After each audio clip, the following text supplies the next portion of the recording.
దేశ విదేశాలలో ఉన్న కోట్లాది మంది హిందువులు ఆసక్తిగా ఎదురుచూస్తున్న మహోత్తరమైన ఘట్టం అయోధ్య రామాలయ ప్రారంభోత్సవం.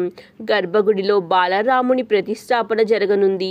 ఈ నేపథ్యంలో దేశ విదేశాల నుండి రామయ్య భక్తులు లక్షలాది మంది తరలివస్తారని అంచనా వేస్తున్నారు.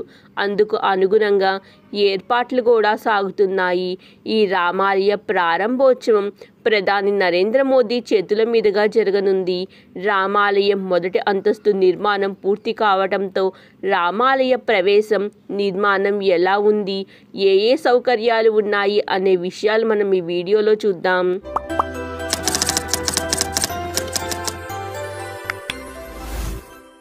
ఈ సంవత్సరం జనవరి 22న అయోధ్యలో బాలరాముని ప్రాణప్రతిష్ఠాపన అత్యంత వైభవంగా జరగనుంది.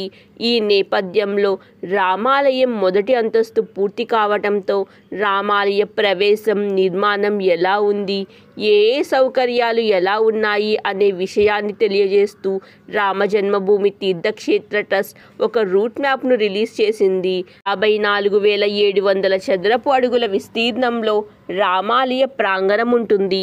దాదాపు 2.7 ఎకరాల భూమి కలిగి ఉంటుంది. మొత్తం రామాలయం కాంప్లెక్స్ దాదాపు 70 ఎకరాల విస్తీర్ణంలో ఉంటుంది. ఈ ప్రాంగణం దాదాపు లక్షల మంది భక్తులకు ఆతిథ్యం ఇవ్వడానికి సంసిద్ధంగా ఉంటుంది. భయంకరమైన ప్రకృతి విపత్తులను కూడా తట్టుకునే విధంగా రామాలయ నిర్మాణం చేపట్టారు. ఈ ఆలయం 3 అంతస్తుల్లో నిర్మిస్తున్నారు. మొదటి అంతస్తు ఇప్పటికే పూర్తయింది. ఈ ఆలయంలోకి తూర్పు నుండి ప్రవేశించి దక్షిణం వైపు నుండి బయటికి రావాల్సి ఉంటుంది. బాలరాముడు కొలువుదీరిన ప్రధాన ఆలయానికి చేరుకోవాలంటే తూర్పు వైపు నుండి 32 మెట్లు ఎక్కాల్సి ఉంటుంది. ఆలయాన్ని సాంప్రదాయ నగారా శైలిలో అష్టభుజి ఆకారంలో నిర్మించారు. 250 అడుగుల వెడల్పు, 161 అడుగుల ఎత్తులో నిర్మించారు. తూర్పు ఉన్న ప్రవేశ ద్వారం గోపుర శైలిలో నిర్మించారు. ఇది దక్షిణ ఆలయాలను సూచిస్తుంది. ఆలయ గోపురం పైన రాముని జీవితాన్ని వర్ణించే కళాకృతులు ప్రదర్శిస్తారు. ఆలయంలో ఒక్కొక్క అంతస్తు 20 అడుగుల ఎత్తులో ఉంటుంది. మొత్తం 392 స్తంభాలు, 400 ద్వారాలు ఉంటాయి. రాముడు కొలువుదీరి ఉన్న గర్భాలయం 14 అడుగుల వెడల్పు, 732 మీటర్ల విస్తీర్ణంలో ఉంటుంది. ప్రత్యక్ష భగవానుడైన సూర్య భగవానుడి కిరణాలు స్వామివారి మీద పడేలా ఈ ఆలయాన్ని నిర్మించారు.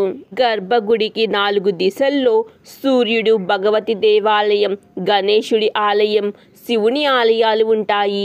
ఉత్తరాన అన్నపూర్ణాదేవి, దక్షిణాన హనుమంతుడి ఉపాలయాలు ఉంటాయి. మహర్షి వాల్మీకి, వశిష్ఠ మహర్షి, విశ్వామిత్ర మహర్షి, అగస్త్య మహర్షి, నిషాద్రాజ్, భక్త శబరి, అహల్యాదేవికి ఉపాలయాలు ఉంటాయి. అయోధ్యలోని కుబేర్తిల వద్ద జటాయు విగ్రహాన్ని ప్రతిష్ఠించారు. ఆలయ ప్రాంగణంలో చెప్పులు ధరించకుండా నడవాల్సి ఉంటుంది. ఈ నేపథ్యంలో కాళ్లకు ఎటువంటి అసౌకర్యం లేకుండా ప్రత్యేక ఏర్పాట్లు చేస్తున్నారు. ముఖ్యంగా వేసవిలో కూడా చెప్పులు లేకుండా నడిచే విధంగా ఆలయ ప్రాంగణంలో ప్రత్యేక ఏర్పాట్లున్నాయి. మొత్తం 70 ఎకరాల ఆలయ ప్రాంగణంలో 70% పచ్చదనంతో నిండి ఉంటుంది.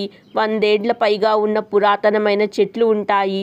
దట్టమైన వనం సూర్యుడి కిరణాలు భూమి మీద పడకుండా ఉంటుంది. రామాలయ కాంప్లెక్స్ లో ఆరోగ్య సంరక్షణ కేంద్రాన్ని నిర్మించారు.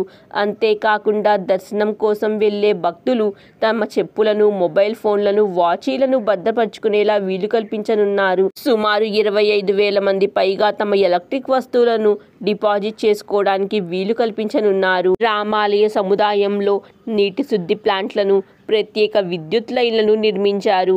భూగర్భ జలాశయం నుండి నీటిని తీసుకునే విధంగా అగ్నిమాపక దళ విభాగాన్ని పనిచేస్తుంది. అంతేకాకుండా అవసరమైతే నీటిని సరియు నది నుండి తీసుకోవచ్చు. చూశారు కదా, రామమందిర రూట్ మ్యాప్ ఆలయాన్ని ఎలా నిర్మించారు, సౌకర్యాలు ఎలా ఉన్నాయనే విశేషాల గురించి. Hope you all like this video. మరెన్నో ఇలాంటి ఇంట్రెస్టింగ్ వీడియోస్ కోసం do like, share and subscribe to temple diaries.